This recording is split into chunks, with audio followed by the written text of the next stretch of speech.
How to make the plasma background effect.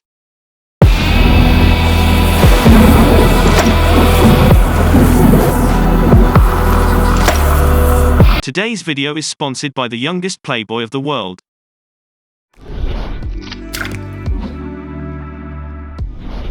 Duplicate your clip. With the second one selected, go to the color page.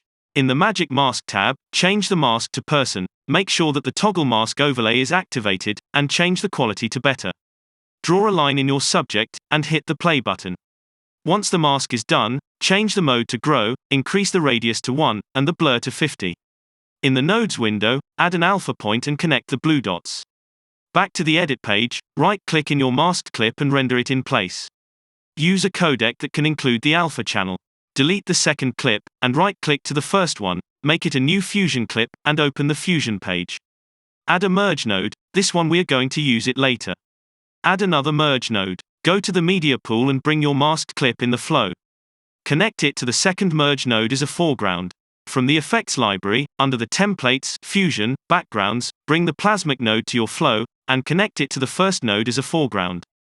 Bring down the alpha slider, and the rest is pretty much up to your taste, but I will go through every slider and explain it 10 times, just to make the video longer.